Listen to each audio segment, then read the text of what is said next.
Hello. Welcome to Jeezy 333 Official on YouTube. Today, we will explore consciousness. I hope you enjoy this viewpoint, as it is very interesting.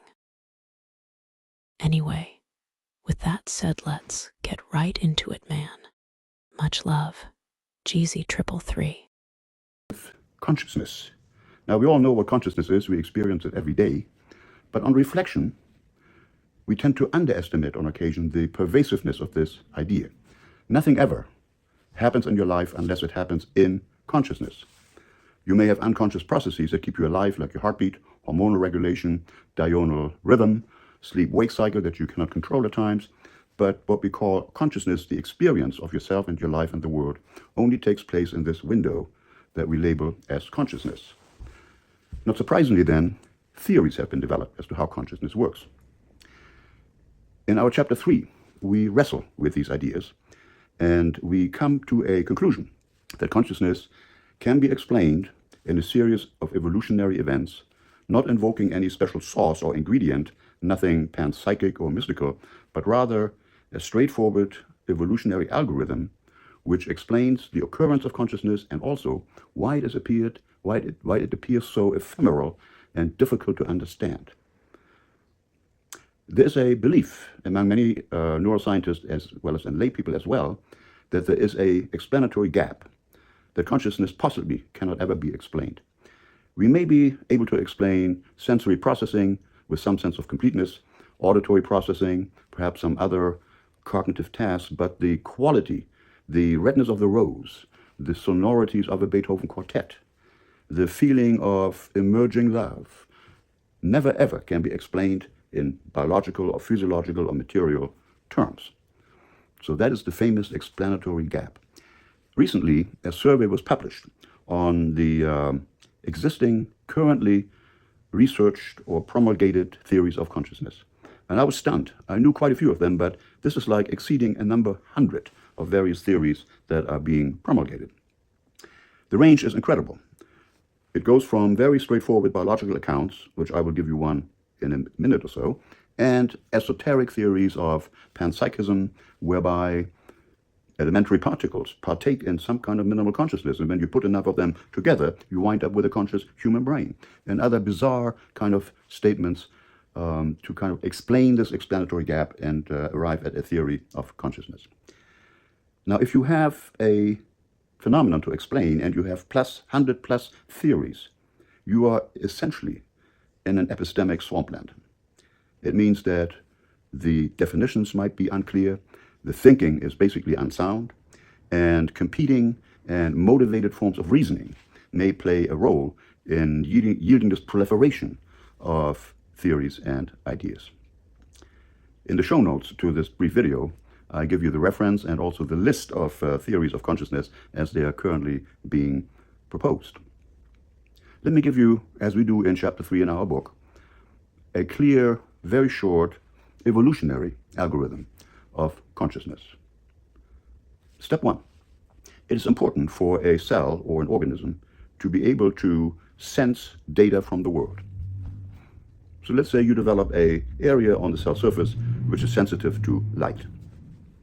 So sensory input certainly is an important evolutionary advance in allowing you to deal with the environment, anticipate changes, and plan responses eventually.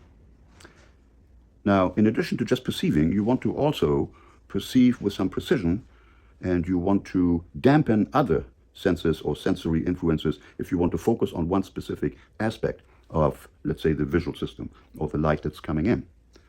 So that would require you to enhance the signal. Signal enhancement is step number 2.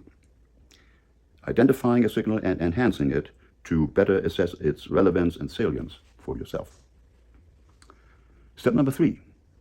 As your brain develops and newer neuronal circuits are being experimented with by evolution, you discover that you need a control system, how to direct your attention. Attention is a very rare commodity. Much of our lives, we live without paying attention. In yet another chapter in our book, we deal with this extensively. But in this context, attention is nothing else as a mechanism to further enhance your detection of signals in the environment and selecting signals that are important for your survival. In order to direct attention, in order for me to stretch out my arms and reach for my coffee cup, I need a model of the action, how to get my hand to the coffee cup. So the brain builds models to direct our motion, but also to direct our attention. This is the important attention schema theory of consciousness that Michael Graziano from Princeton proposed, and that we favor as a biologically grounded theory of attention. Now, the model, the attentional model, how to direct attention, is not accessible to you. It's a rough and ready, crude model.